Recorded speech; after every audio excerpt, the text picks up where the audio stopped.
Nabadgelyo Aabbe Sheekh Cusmaan Xidigow.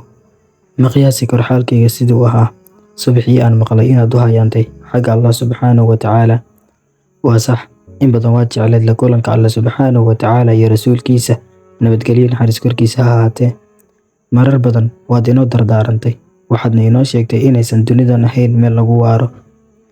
Waan xasuustaa xilligii aad inagu tiri annagoo dhowr ah, xiray naftayda iyo tiinaba, alla ka cabsi ayaan u dardaarmayaa. Ma iloobi karo 10kii hore ee Ramadaankan ina soo dhaafay, hadalkii aad igu tiri iyo ducadii aad hawada ii marisay. Waxaan ku kalsoonahay ducadii aad ii ducaysay inuu Allah Subxaanahu wa Tacaala ka aqbalayo. Dhab ahaantii Sayidow, safarkaagu waxa uu ka ilmaysiiyey in badan oo ahaa kuwii ku jeclaa. Xaqiiqdii waxaa lulatay arladii. Waxaa dhacday in sagootintaadu ay ka soo qayb galaan kumanaan dadyow ah. Waxaa yimid rag iyo dumar ilinta diriqsatay, qaarkoodna aamini la inaad u safartay xagga Allah Subxaanahu wa Tacaala. Haa, waa sax, waa yaqiinsanayeen inaad safar geli doonto maalintay noqotaba, balse gacalku haddii uu waayo gacalkiisa waxaa lumaya xakamaynta. Sayidow, in badan waan ogeyn inaad u hilow qabto asxaabtaadii la kulankooda. Alla waa uu kuu rumeeyey safarkii, balse Allah Subxaanahu wa Tacaala ha kaaga dhigo sidii aad jeclayd. Waxa aan seegnay hurdadii laga bilaabo goortii aan maqalnay geeridaada. Qalbigu waa uu horayaa mar walba oo aan arko sawirkaaga, ma ceshan karo ilmada. Waxaad inoo ahayd har weyn oo aan dugaalano, axad aan ugu dayano kalsoonidu waxay tahay. Waad gudatay waajibkii ku saarnaa oo ahaa u adeegida diinta Islaamka, weliba sidii ugu mudnayd.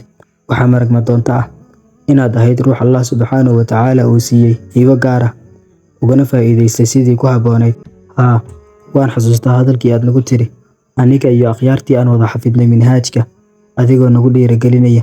Weli waxa aad joogtaan bilowgii hayaankiina cilmi doonka ah, yuusan idin kedin hal kitaab. Sidoo kale waxaan xasuustaa isla maalintaas hadalkaagii ahaa ii ballanqaada inaad minhaajka kutub la'aan kor ka akhrin doontaan. Sayidii, balantii ma iloobin. Waxaan Alla weyne Subxaanahu wa Tacaala ka baryayaa inuu ii suurageliyo sidii aan ku dhaqangelin lahaa. Waxaan dugaashanayaa shahaadadii aad midigtaada igu siisay isla maalintaas oo aad igu dhiirigelinaysay si aan heer sare uga gaaro hayaankayga. Sayidii, waan haystaa kutubtii aad hadiyad ahaan ii siisay, weliba kitaabkii aad sida gaarka ii siisay, anigoo hilow u qaba inaan mar uun daalacdo. Waan kaaga mahadcelinayaa shay walba oo aad ii samaysay. Waxaan ka marag kacayaa inaad ahayd aabbe naxariis badan, dareemaya ardaygiisa waxa uu u baahan yahay ka hor inta uusan sheegan. Waxaad geed dhow iyo mid dheerba u kortay sidii aad u soo saari lahayd jiilal badan oo u adeega diinta Islaamka sidaada oo kale. Ma qarsoona waxqabadkaagii wanaagsanaa, mana ahan mid dahab fuulayo. Waxaan ogeyn inaad tahay ruux ay daacad ka tahay shay walba oo uu sameynayo. Sida xaqiiqda ahna, daacadi ma hungowdo. Waxay rajadeenu tahay inaad heshay wax walba oo aad jecleed inaad gurigaaga saxda ah ka hesho. Inagu waxaan nahay markhaatida Allah Subxaanahu wa Tacaala ee arladan ku sugan. Maalintii janaasadaadii wixii dhacay ma ahayn wax laga indhalaaban karo. Rajadeennuna ma xuma, waan halkii ugu saraysay. Aabbe Sheekh Cusmaan Xidigow, waxaad inoo tahay qof lagu daydo kan ugu wanaagsan qarnigan aan joogno.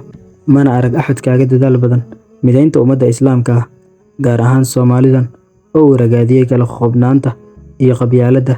Adigoo dhawaq iyo dhigaalba wax uga sheegaya. Waxaad tahay ruux ay xusi doonto taariikhda Soomaaliduna waxaad u tahay ruux ay ku faanaan. Aniga gaar ahaan waxaan Alla weyne Subxaanahu wa Tacaala ugu mahadcelinayaa inuu i soo gaarsiiyey qarnigii aad noolayd, welibana ilagaa kulmiyey. Alxamdulillaah, allow adaa mahad iska leh oo nasiibkaa i siiyey. Mar waliba Aabbe, waan ku xasuusan doonaa, qalbigaygana kama go'aysid. Rabbi, waxaan kaaga baryayaa inuu kula kulmiyo axbaabtii aad jeclayd oo ugu horeeya nabigeena nabadgelyo naxariis korkiisa ha ahaatee, saxaabadiisa iyo dhammaan ahlu khayrkii aad jeclayd.